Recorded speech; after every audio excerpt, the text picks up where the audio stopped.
All right, folks. Well, first of all, welcome. I know it's the evening for many of you, maybe early afternoon or late afternoon for many of you. So it's incredible that on the Thursday before your winter break, you all are joining us to learn about our Distinguished Modern Classroom Educator credential. It's a testament to your commitment and excitement about the Modern Classrooms model, and it gets us excited to know that you're here. So today's focus, we're going to just go ahead and give you a full overview of what this actual credential looks like and how you can get it. So to detail the agenda, the first thing we're going to do is just introductions, so you all are clear on who I am and who Kate is. From there, we're going to overview the actual credential itself. What is its purpose? How are we getting there? Why did we create it in the first place? Why is it something to get excited about? From there, we're going to take a closer look at the application, just so you all are clear on what is required of you to submit it. What happens if you submit it maybe and don't hit all the parts, all the steps to actually accessing it and making sure that you have all the parts like located in the right locations. We know that this takes some time, so we want to make sure it's a smooth, efficient, effective kind of experience as possible for you all. From there, we're going to dig into questions and talk about next steps. We want to hear from you and make sure we address all the questions that you have moving forward. So let's go ahead and do introductions. I'm Kareem Farah. I'm the co-founder and CEO of the Modern Classrooms Project. I think I've met with many of you, emailed many of you, and I'm excited to see your applications come in. And I'm Kate Gaskell, Modern Classrooms Head of Teaching and Learning, and we would love to know a little bit more about you by asking who's on the call. I'll practice at my teacher wait time. Oh, wow.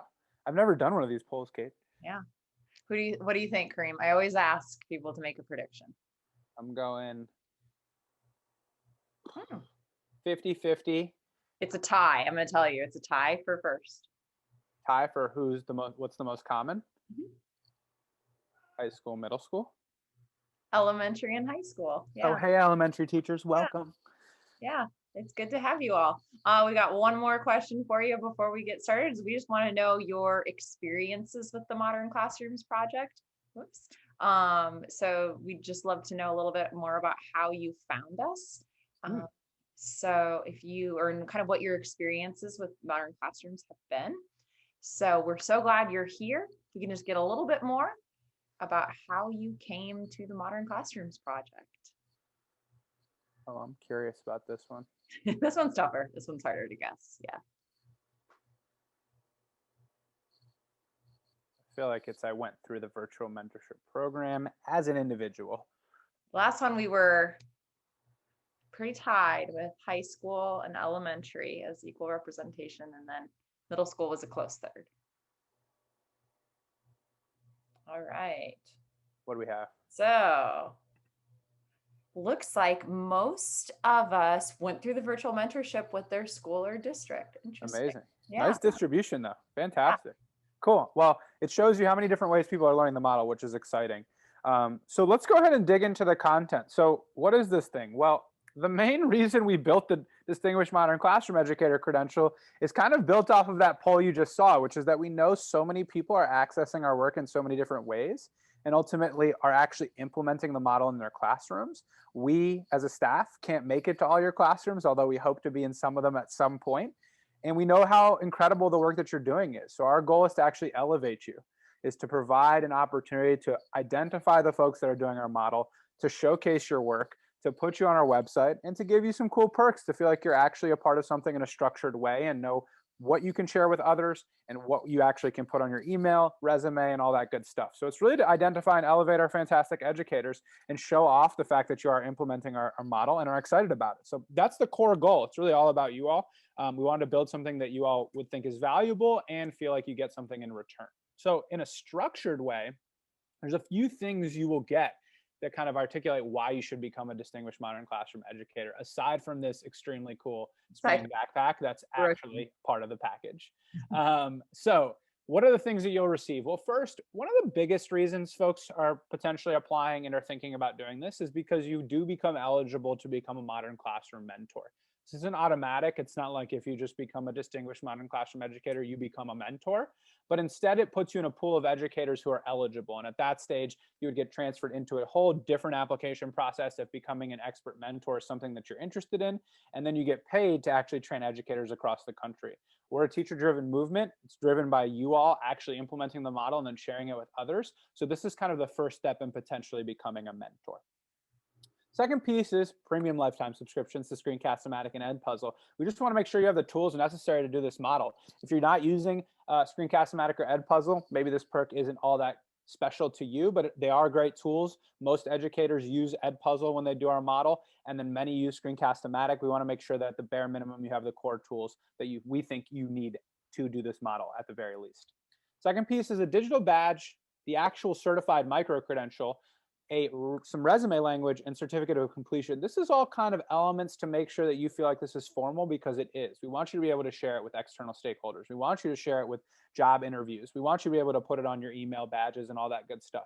So this is a real badge that we've created. We want you to feel like it's special. It has meaning. We want you to have all the ways to kind of share that with the larger community of educators and stakeholders in the country and in the world. And ultimately, we want to list you on our network of DMCs worldwide. So if you actually go on our website now, you'll see an actual website page with a big map. And we want you to be able to then connect with other DMCEs. So as this gets larger and more folks get credentialed, you'll be able to see, if you're an educator in Kansas, you can figure out who are the other educators in Kansas that are also implementing the model. It's a powerful way to connect educators. And one thing we know is there's some folks that learn our model and do it with fidelity. Other folks are learning it and are influenced by some of the practices. Other folks are just glad they learned some of the skills but don't do the model fully. This gives you the avenue to actually identify folks that are really, truly doing blended, self-paced, mastery-based instruction, are excited by their impacts, and also struggling with the challenges that every teacher faces when they're doing something innovative in their classroom. So it really creates that formal structure and community for you to capitalize on. And then lastly, the limited edition Distinguished Educator Backpack. That is last but certainly not least. Every time I see it spinning around, I get excited. It's also my favorite color, which is not why it was built that way. I promise I did not demand that color to be the backpack, but that's the last and final perk. So right now we're going to dig in a little bit just so you have a closer look at the application. We want to make sure you're clear on how you actually apply, what's requested of you, and what are the next steps as you move through this process. So first things first, to access the application, you go to modernclassrooms.org/distinguished educators, and that's where you access the information. It's also the band at the top of our website at the moment. So if you go to the actual website, modernclassrooms.org, see a blue bar at the top, you just click on it, it takes you to the page. From there, once you click apply, you actually access the application. Now the application is a little unique in that there's not that much in the literal application, but instead you're going to download and make a copy of a submission template. And that submission template is literally the application in most of its form, right? It's where you're completing the large bulk of the work. You're sharing your instructional videos, your guided notes, your self-pacing trackers, and all that good stuff. Once you complete that template, then you'll go back to the actual like the digital application, kind of give us that basic information about who you are, your email address, and all that good stuff. Upload that template into the actual application and then click submit. And you really can do the application in two ways. The template can be done through a Google Doc. So you just make a copy of a Google Doc and you fill it out that way. And then you give the public link of the Google Doc in the application itself. Or you can download it as a Microsoft Word document or a PDF eventually and submit it that way. Both are totally fine. It doesn't matter to us. As long as you're completing that template in full and then submitting in the application, we'll review it and be able to review it in both ways. Now there's 5 core components. They shouldn't be all that much of a mystery to you all. Some of them are kind of new. There's 5 core components to the actual submission itself, the template. So first is the blended instruction piece. And as you're hearing us talk about this and thinking about it, we tried to make this the least resistant way to ensure that we know you're doing the model, right? So when you're identifying the different elements that we're asking of you, it's our way of saying, hey, we just want to see the different ways that you're making this model come to life. And as you're completing this, the more you kind of tell a story about your implementation, the easier it is for us to actually understand that you're doing this in your classrooms now. So the first component, blended instruction, is all about those instructional videos and student note-taking guides. So really making sure that kids are accessing your materials through the digital format. They have a way to access content without relying on a live lecture. From there, you're going to do the same thing with self-pacing structures, mastery-based grading, learning design, which is really how you're setting up your course, whether in the digital space, in the remote setting, or in the in-person space. What are the course structures that kind of facilitate the execution of the blended self-paced mastery-based design? And then general implementation, where you're actually just going to share this process with us. Now I'm going to pivot real quick just because I want to show you all what this literally looks like so you're clear on that. And then Kate's going to take over and talk a little bit more about sort of what we look for when we're reviewing these. So when you're on our website, you'll see that band at the top, right, that says Distinguished Modern Classroom Educator, apply now. Once you click there, it's going to take you to the actual application page. This is what it looks like. You'll know it because you'll see that spinning backpack. And then you're going to see all these different kind of resources here. So portfolios of modern classroom work. So this is where you can click and actually access the literal submission template. It's also going to appear again in the application itself. In addition to that, this is where you can access the implementation rubric. So if you're wondering what we're actually going to evaluate you on, this is a good place to go. And just like we expect from our students to actually understand the end in mind and really know what they're going to be evaluated on, we encourage you to do the same thing here, just to see what we're going to be looking for when we're reviewing these applications. That's all right here. And then as you can see here, you can check out some of the perks, right? Link to the digital badge, the network of modern classrooms educators, the backpack. It also talks a little bit here, if you click here, about the mentoring opportunities to just understand what actually that entails, although it's not going to give you any details about that application yet. And then when you click apply today, this is when you actually go to the form itself. Now, remember, this form is only so valuable until you've actually completed the template, right? The template is the real application. You'll notice the form itself is just basic information, name, email address, your school, where you're located, and how you want to share it with us. This is when you actually submit. If you click I want to share with a Google Doc, it'll give you the option to actually drop the link in there, or you can upload, right? I upload a Microsoft Word document, and that gives you the power to do that. You click submit.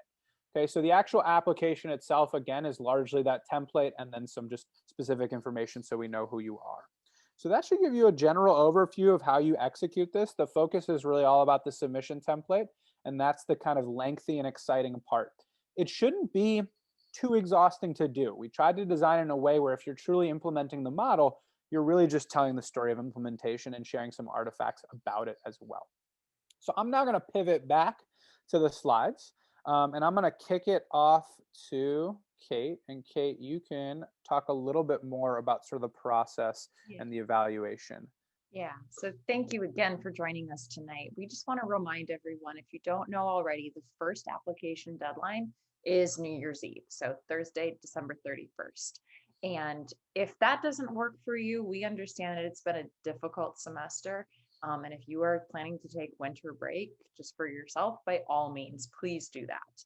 This application isn't going anywhere. If after maybe looking at it more specifically, if you're like, I kind of want to hold off until I have a few more artifacts, or, this just isn't something that's going to work in my schedule right now, that's perfectly okay. Like, please come back when it's good for you. But that first round is due Thursday, December 31st. We are not going to review it probably on New Year's Day, but we will review it very soon after. And all educators who apply will hear back from the Modern Classroom Project via email by Sunday, January 31st. And we use a competency-based rubric. You took a peek at it just earlier, as opposed to a holistic or analytic rubric. We're all teachers, so we can get into the nitty-gritty of that. Let's jump into a couple important elements of this, though. So when we talk about instructional videos, the key points here that you'll find in the rubric is that, each of these, as you'll see, very much aligns to the submission template, beginning with instructional videos. And for your documentation reflection here, we just want to ensure that your videos are concise, engaging, clear. You're using those research-based best practices, things like, annotations, animations, keeping the length down to reduce the cognitive load for our students, finding ways to engage with them through the video, whether that's check for understanding questions or student notes. And by all means, please explain. We were teachers ourselves, and we know how important context is. So if you're a kindergarten teacher and notes just are not appropriate for your students who can't yet really write, just explain that to us, please. Explain your instructional decision to not include that, and we will trust you. But context is very helpful for us. Then we'll go into lesson classification. That's an important part of the rubric. Here we're looking for that, justified true differentiation in practice. This was one of my favorite parts about being a modern classrooms educator, is I felt like kind of differentiation became more than just a buzzword, and I was actually seeing it in practicality. So we just want to make sure that that's present in your application as well. Progress tracking. The clearer you can make this for us, the better. And I think the very best thing is to link your progress tracking system. Maybe that's the student-facing tracker, maybe that's a public-facing tracker. If you've opted not to use a public-facing tracker, if you could explain why, again, we just really value your input, and any context you can give us is really valuable. Explaining how you use that progress tracker is also really helpful for us. So if you have a daily do now or warm up where students have to identify where they are according to the progress tracker, if you use your progress tracker to perhaps create Zoom rooms or breakout rooms if you are in distance learning, all of that's really helpful information for us. Collaboration and motivation. Here we're just looking for specific and thorough. So if you have any collaboration protocols, any examples of student collaboration that you can lift up, the more specific you can be with these, the better. I love it when we can go through, I've gone through a couple of these applications already, and we're learning just as much from you, our amazing educators, because we're able to be like, oh my gosh, this teacher actually created this, like how to collaborate in a virtual environment. And, now we want to use that to share with more teachers. So really, this more specific you can be, the better. Mastery checks, we just want to make sure that you have an efficient process, well supported and aligned. So questions like, is this, how long, as we review these applications, we'll be asking, how long does it take the students? Did they have an opportunity to practice before this opportunity to demonstrate mastery? Core to our instructional model is revision and reassessment. If you have, just please explain your processes around that. What decisions you've made. I don't ever view it our job at the Modern Classrooms Project to say what your policies should be. We just want to hear about them and ensure that you're taking revision and reassessment as part of your classroom, and that's reflected in your grading as well. So student metacognition. We want our students to be reflecting on their learning at least once per unit. And we're seeing that educators are doing it a lot more. Perhaps it's in a daily closing or daily warm up. Perhaps it's an end of week reflection. At some point where you're having students, tell you how they're feeling about their learning, what they feel they need to improve upon. Anything that you can share with us, again, the more specific, the better. LMS and classroom organization. So those of you, this is an interesting we are actually changing a little bit of our virtual mentorship program. And now we're kind of having a category called learning design, because we know that COVID is kind of, through a baptism by fire, it's made us experts in learning management systems. And we do have faith that schools will safely reopen in the fall. And we do want to see you having intentional, clearly explained and justified, digital classroom in your learning management system, but also in your classroom organization. So those systems, in terms of, where students will do mastery checks, where they can pick up materials, those are really important for the success of your modern classroom. And we just love however you can indicate that you're thinking through that. Grading policy, again, it's not our place at the Modern Classroom Project to, go toe to toe with your school district and argue about what benchmark you have to meet in your grade book. We just would love context and explanation about how you're grading. And we really just want to see a mastery focus there. The use of tech tools. The tech tools you use, but the tech tools the students use, I would say, is really what we're looking for. It's helpful for us to know absolutely how you design your videos, but what's more helpful is if you can run through what tech tools the students are using and why that is. So why, if you use 5 different tech tools, all right, and on what occasions, and what does this tool do over another one? We just want to see that they're used purposefully. And then finally, equity for all learners. So we see that differentiation is clearly articulated and student dignity and privacy is respected around that. Thanks, Kate. And I would just add, I can't stress enough how important customization is, right? Like, we believe at the Modern Classrooms Project that you're going to make the decisions that are best for your students. So as you think about these things, we don't know what we don't know. So if you're using instructional videos in a way that's really powerful that we've never seen before, share with us and explain it. I had a teacher call me the other day. It was a teacher I was supposed to actually visit in the classroom in March, but we all know why that wasn't possible. And he uses instructional videos brilliantly. And some of his instructional videos are 20 minutes long, but it's not actually 20 minutes long because a student will watch it for 3 minutes. Then an ed puzzle question will pop up and say, now go do this activity for 30 minutes. And then they come back to that same instructional video. So naturally, he was afraid that if he had submitted that link and it was a 20-minute video, that we'd say that's not adequate. But if he includes that narrative, it's very clear to us how he's using that instructional video in a way that's research aligned. So just keep in mind that we are reading the narratives for a reason. It's going to tell the story that's going to accompany the instructional decisions that you make. Yeah. Which actually aligns to what we're talking about right now. Yeah. And I think, I don't know, I don't want to speak for you, Kareem, but I find the reflections my favorite part of this application. It's the first thing I actually read. Yeah. This is how we grow as educators. We become better when we reflect. And a reflection is included in each segment of the application. So it's going to ask you to reflect on your journey, if you will, through blended instruction, how things have changed, what adaptations you've made, successes you've encountered, and genuine advice you'd give other teachers who are doing this for the first time.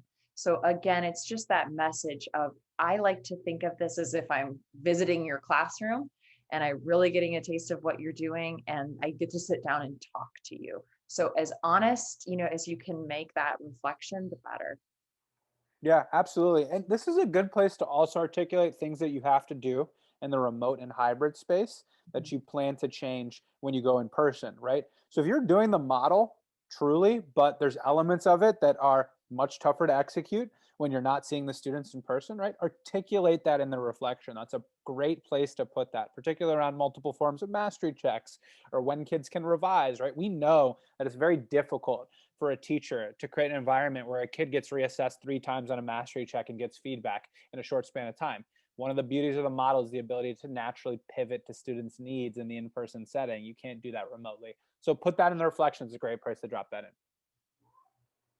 So 4 easy steps. So first step would be to access the application. You can go to our website on the homepage. It's there at the top banner, but you can also go to modernclassrooms.org/distinguished educators.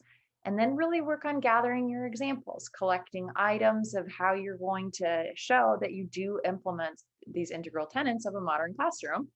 Submit your application to that by that New Year's Eve deadline, and then keep an eye on your email. Again, our staff is going to use that rubric. You can take a look at it on the site, and you'll receive a decision by January 31st.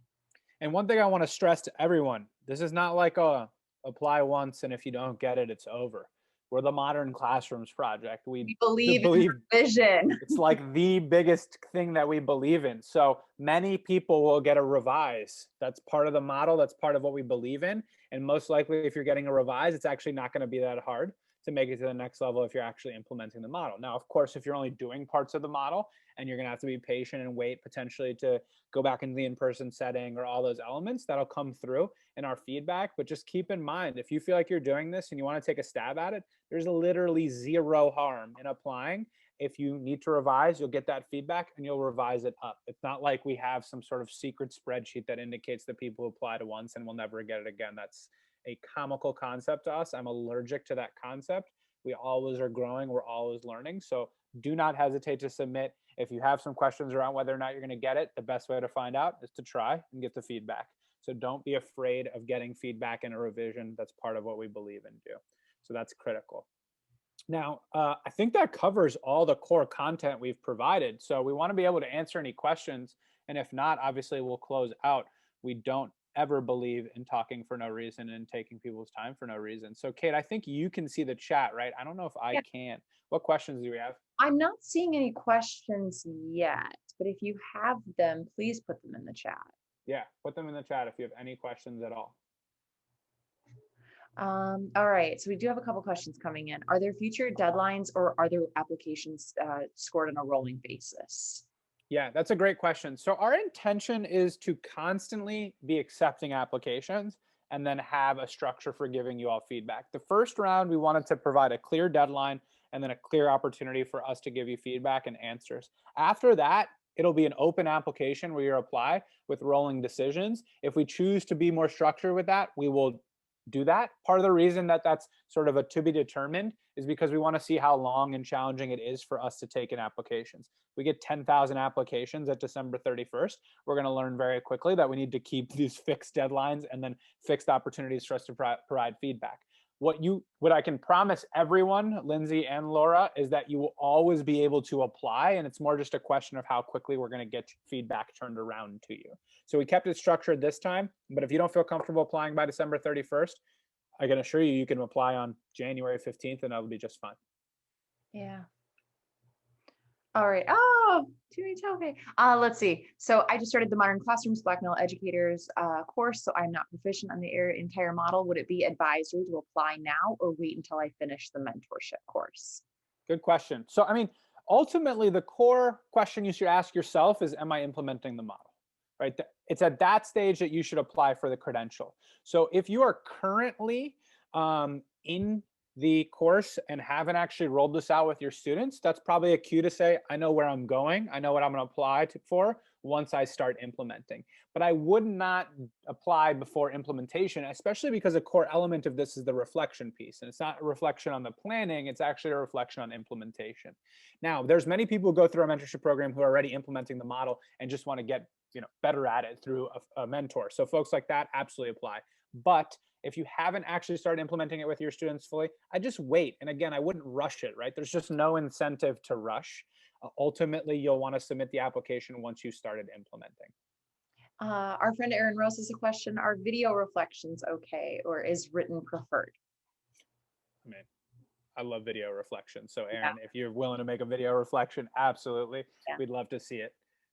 Abby asks, is there a set number of teachers you are accepting into the program?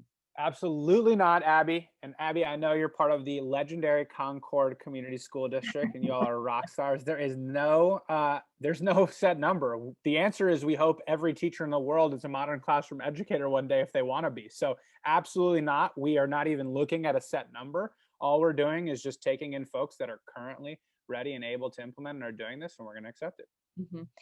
Sarah asks, what is the average length of the application? I'm currently at 12 pages. Too much?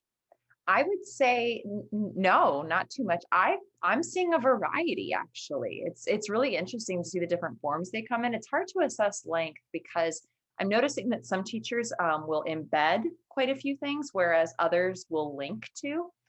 So I got an application that was, I think Sarah, it was longer than 12. But that teacher kind of just embedded a lot of images, I noticed.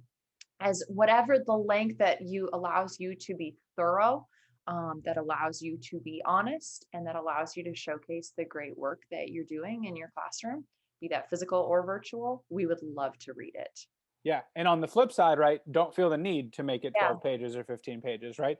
As long as you're articulating how you're implementing this model and providing the artifacts we request, we're going to be good. So I've seen some that are 3 to 4 pages. I've seen some that are close to 20 pages. So Sarah, I wouldn't worry about that. And one thing you can do is honestly give it to someone that you know and say, can you read this real quick, and see if they feel like they understand your implementation of this model. That's probably a good indicator that you provided us with enough information. All we're looking to do is hear your story in a way that's kind of efficient and effective. So I wouldn't worry too much about length. I can assure you that 12 is not too much, but it's also not required to have 12 pages either. So if folks are on this call saying mine's 4 pages, don't stress about it. Make it as long as you think is appropriate. We're really seeing them come in in a variety of lengths. Yeah, absolutely. Any other questions? Keep them coming. And I mean, ultimately, I think one thing to remember, just everyone, is our goal is to identify and elevate you, right? So I feel like a lot of times the term application feels like it's designed to be competitive and we're going to pick the best one and stuff like that. That's not what this experience is at all. The goal is just to find all the folks that are doing this model and provide an avenue to share it with others and give you the respect that you deserve. So just keep that in mind. This isn't some type of competition. We're not evaluating you against other people. We're not trying to hit a quota. I think that's just frankly not what we believe in at the Modern Classrooms Project. So if you think you're doing this, You probably are. Share it with us. And if you don't articulate it perfectly, it's okay. We're going to give you that feedback and you're going to get there eventually. Certainly, if you're applying, something tells me you have the ambition to do this model fully, whether you're doing it perfectly now or not, is not the focus. So keep that in mind. I'm going to Anybody give else? it, Yeah. let's give it one more minute. I've told this, if you've ever sat through one of my presentations, you know I'm like allergic to wait time. So that's probably why I stopped lecturing. These kids did not have enough time to answer my questions.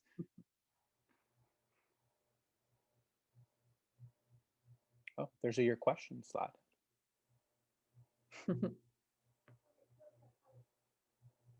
All right. Awesome, everyone. Please get some rest. Oh my goodness. The holidays are around the corner. Please get some rest. I know that's kind of ironic given that we've provided you with an application that's due on December 31st, but seriously, get some rest. And as much as you can, treat this as an opportunity to truly just like immerse yourself and share what you're doing with others. So we're here to support. If you have other questions, you know all the different places you can reach out. Obviously, the Facebook group. Many of you all have our email, so just email us. You can contact us through our website. This is supposed to be something that you're excited about and something that you're going to just be proud to have. We're so incredibly proud of all of you. I'm not kidding when I say that. I know so many of the names on here, and those of you I don't know, I'm excited to see your applications come in.